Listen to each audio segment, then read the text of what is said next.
Bonjour à tous, c'est Martin Rémy et bienvenue à cette vidéo où on va faire une introduction de la discipline qu'est l'électrostatique. Alors, l'électrostatique est une science qui est étudiée particulièrement en licence 1 de physique, c'est-à-dire la première année de physique à l'université. Et particulièrement pour ceux de l'université de Yaoundé 1, c'est une unité d'enseignement qui est vue au premier semestre. Alors, de quoi sera-t-il question? C'est quoi l'électrostatique? Qu'est-ce qu'on voit à l'intérieur de cette unité d'enseignement? L'électrostatique, pour tout simplement comprendre à partir de son nom, il y a la partie électro et la partie statique. Électro renvoie à tout ce qui est phénomène électrique et statique veut juste dire fixe. Donc, l'électrostatique sera cette science, cette partie de la physique qui, cette partie de la physique qui est centrée sur l'étude des phénomènes électriques, des phénomènes électriques qui naissent entre les charges fixes, dans des systèmes chargés mais qui sont statiques. Dans cette unité d'enseignement, on commencera par définir la notion de charge électrique parce que c'est un concept fondamental qui sera utilisé dans cette unité d'enseignement.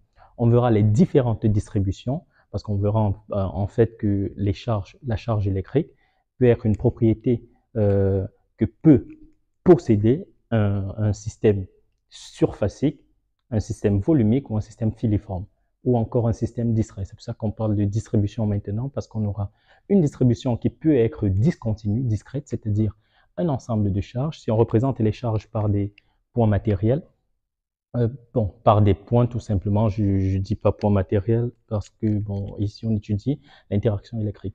Donc par des points qui sont repartis dans l'espace, si je prends un ensemble de n charges, n points auxquels je vais affilier des charges différentes, bon, des charges quelconques, donc Q3, ainsi de suite, jusqu'à ma nème charge, Qn.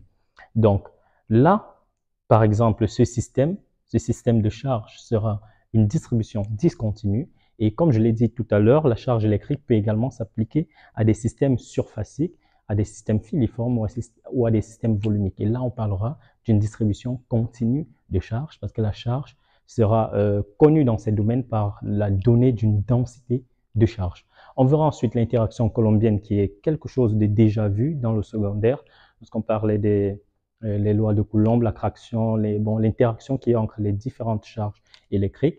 On verra ce que c'est le champ électrique proprement dit et le potentiel électrique. On verra une relation qui permet de relier les deux, c'est-à-dire à partir du potentiel, je peux déterminer mon champ ou à partir du champ, je peux déduire mon potentiel électrique. On verra pour le champ électrique les lignes de champ et pour le potentiel ce qu'on appelle des surfaces équipotentielles. Une fois qu'on aura vu tout ceci, on basculera dans ces outils, comment dire, ces notions de première nécessité dans l'électrostatique, où on parlera du flux et de la circulation du champ électrostatique, pour encore le champ électrique. On verra le théorème de Gauss, qui va nous permettre de déterminer aisément l'expression du champ électrique que génère une distribution quelconque de charge, particulièrement une distribution continue. On verra ici également le principe de Curie qui rassemble tout ce qui est symétrie pour la détermination de l'orientation de notre champ électrique sans avoir préalablement, sans avoir à le calculer, tout simplement. Donc, maintenant, on verra les applications du théorème de Gauss. On va l'appliquer pour n'importe quelle distribution continue, je veux dire. Donc, on pourra l'appliquer à une distribution filiforme, une distribution surfacique et une distribution volumique. Puis, on basculera vers la notion de dipôle électrostatique, qui est une particularité des systèmes discrets, parce que c'est juste un ensemble de deux petites charges de signes opposés, mais de valeurs absolues égales et qui sont très, très rapprochées, mais qui ont des propriétés électriques différentes des systèmes quelconques.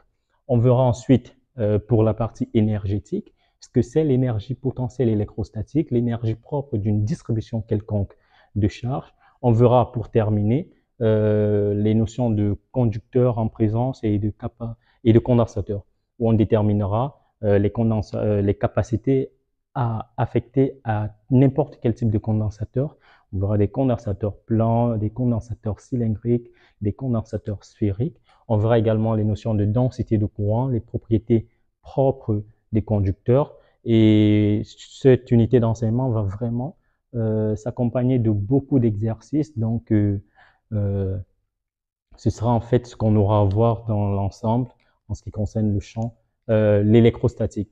Vraiment, le théorème de Gauss, s'il faut remarquer, s'il faut comprendre un truc, c'est vraiment là qu'il y aura, on peut dire, 60% du travail qui sera fait en électrostatique.